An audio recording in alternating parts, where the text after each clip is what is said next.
Have you ever wondered how two people can experience the same event so differently? In today's episode, we'll explore how your view of the world shapes not just what you see, but how you live. From the wisdom of stoicism to the insights of cognitive behavioral therapy, join me in unraveling how changing your perspective can be the key to a flourishing life.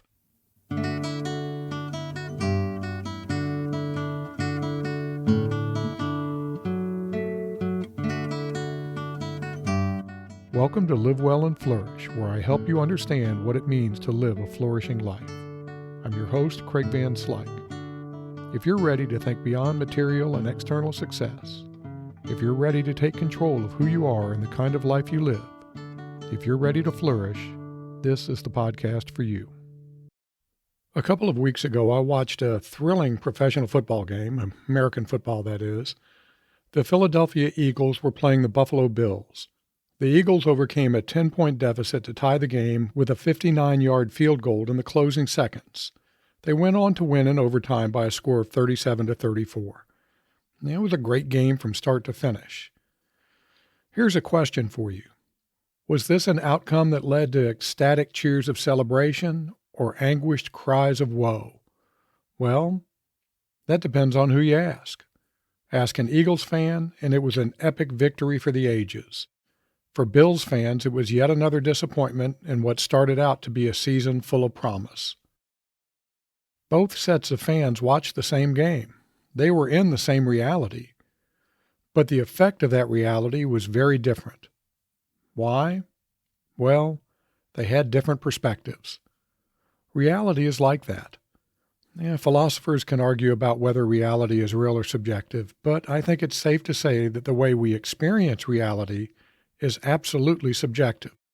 That's why one of my life maxims is change your perspective and you change your world. This isn't just true of sports. The relationship between perspective and how we experience reality permeates every aspect of life. For one person, holiday music brings smiles, and for another, it brings tears. For one person, talk of family brings fond memories. For another, it surfaces childhood trauma. The importance of perspective is critical to many philosophical and psychological schools of thought, including Stoicism's emphasis on perception, Buddhism's focus on subjective experience, existentialism and the importance of personal narrative, and the psychological principles behind cognitive behavioral therapy and positive psychology. But here's the thing. If you can learn to shift your perspective, to change the lens through which you view the world, you'll gain tremendous power over how you experience life. You'll begin to experience reality in a more profound, more complete way. So how can you take control of your perspective and, by extension, your reality? Well, that's what we're going to talk about today. There are three main insights I want you to get from this episode. First, and this is the big takeaway, your perspective shapes your reality. It colors every experience you have. Second, you have the power to control your perspective and to see things through multiple perspectives. And third, learning to control your perspective will help you flourish, leading you to live life more deeply and fully. As my little football story illustrates, the way we experience reality is subjective.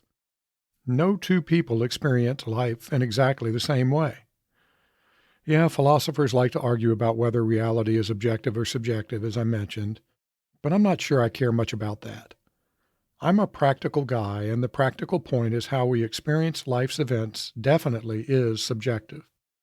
Just like the world looks different when you're wearing sunglasses, your perspective colors everything about how you experience life. What shapes your perspective? Well, lots of things. Here's a partial list. Your parents, your culture, your family, your personal experiences, what you read, what you listen to, who you interact with, what you believe, where you live and have lived, your education, and the list is almost endless.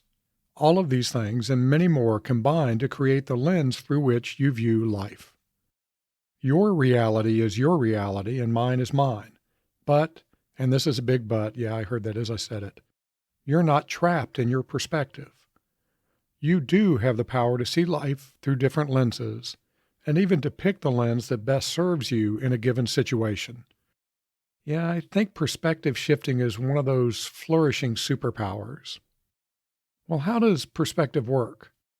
When I talk to my doctoral students about the importance of perspective, I ask them to visualize a Rubik's Cube.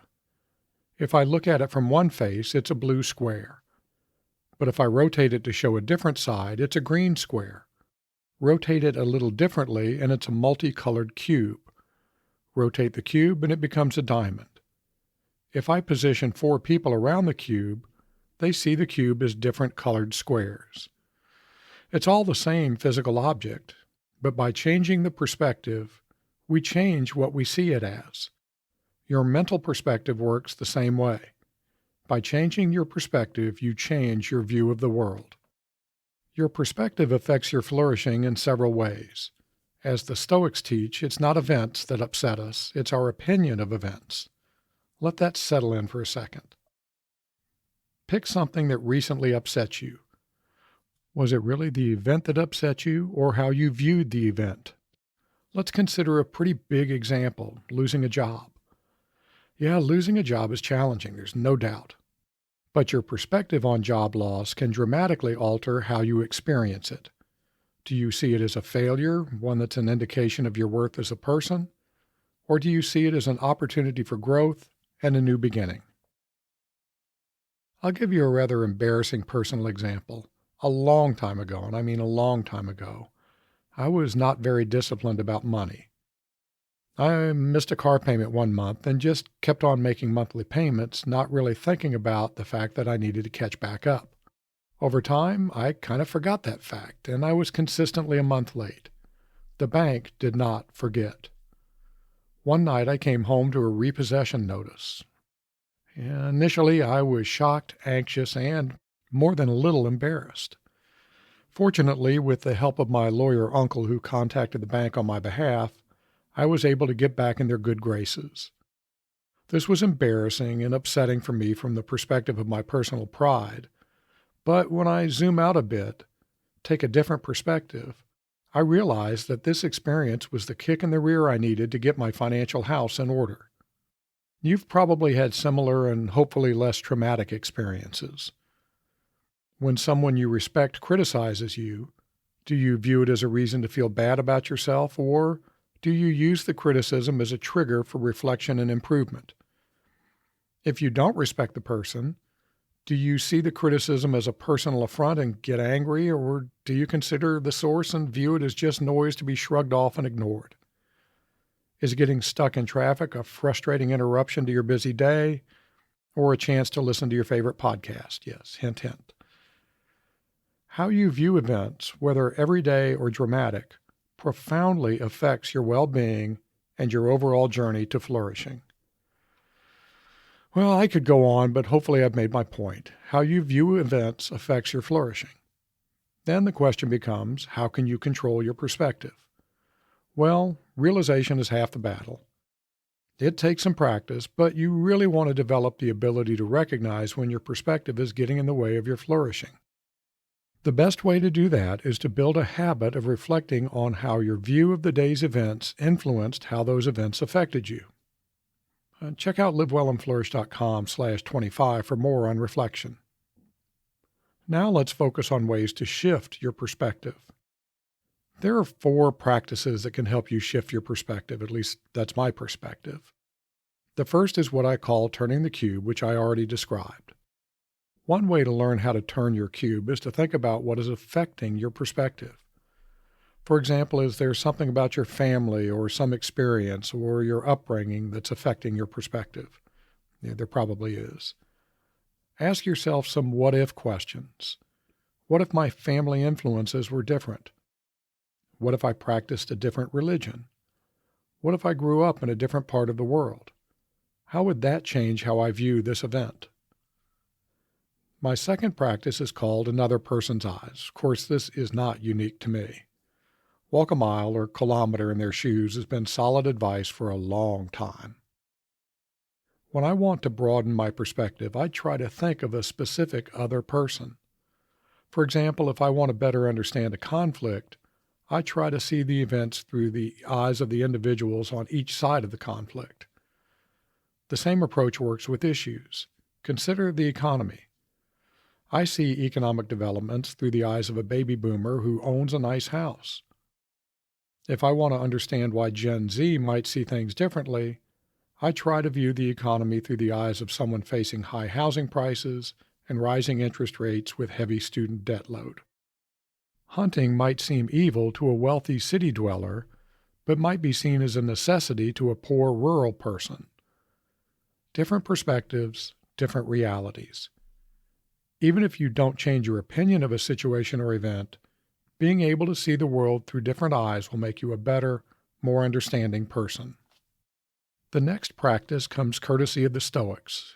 It's called the view from above, or the bird's eye view. I call it zooming out. The basic idea is that when you're trying to understand a situation, it's best to take a bird's eye view and to try to see everything at once and as a whole, rather than just viewing one element at a time. Consider the example of losing a job. Sure, that can be traumatic and rife with difficulties, but that's only part of the picture. It's also a chance to make changes for the better and to practice, improve, and demonstrate your resilience. When you zoom out, you can see beyond the difficulties to discover the many possibilities that your new freedom brings. I want to take this a step further and suggest a combination of zooming out and zooming in. Zoom out to see the whole, but when you see something interesting, zoom in to see the details. This is actually a thing. It's called the hermeneutic circle. This zoom out, zoom in approach can help you take the perspective that's the most useful in the moment. Master this, and you'll be able to adapt your responses to better deal with life's challenges and opportunities with wisdom and agility. Here's my final perspective shifting practice: fast forwarding. And we've all wished that life had a rewind button, but from the perspective of perspective shifting, yeah, I heard that, fast forwarding is more useful. Most of the things that upset us are transitory to the point of almost being trivial. Everything is impermanent, but some things, most things really, are so impermanent that they may as well not exist in the long run. To quote John Popper of Blues Traveler, it won't mean a thing in 100 years. Most things that upset you won't mean a thing in 100 hours, much less 100 years. So you missed that Black Friday sale. So your team lost. So someone cut you off in traffic. Think about how these sorts of things will affect your future self. In most cases, the answer is not at all. Some things will matter, though. When this is the case, shift your perspective to your future self and consider what reaction would be best for future you. Think this way, and you've shifted your perspective from the past to the future, which is critical to your flourishing. The future perspective will help you focus on reactions that are more thoughtful and more constructive. Did something bother you today? Fast forward a few months, maybe even a few days, and you may find that you're getting upset over something that really won't matter in the long run. I think I'm starting to go a little long, so I'm going to just recommend one thing to try this week. Each day, when you sense yourself reacting to some trivial event, ask yourself how your perspective is controlling your reaction. Then, try to see the event through a different lens using one of the practices I just outlined. Do this every day, and you'll be well on your way to gaining control over your perspective and to living the flourishing life you deserve. Before getting to the closing quote, I want to ask you to sign up for my email list if you haven't already done so. In a couple of weeks, I'm planning to announce something that I think you might find interesting and useful. To sign up, just go to livewellandflourish.com, and I promise not to share your information or to spam you. I'm going to close with the words of William Shakespeare. "'Tis in ourselves that we are thus or thus." Remember, you are not captive to your perspectives. You control how you view the world. Seize that control and flourish. Until next time, be well, my friends. I produce Live Well and Flourish because of my dedication to helping others live excellent lives. I don't accept sponsorships and I don't want your money. The only thing I want is to help you and others flourish. If you've received some value from this episode, please share it with someone that might also benefit from listening. The best way to do that is to direct them to livewelandflourish.com. Until next time.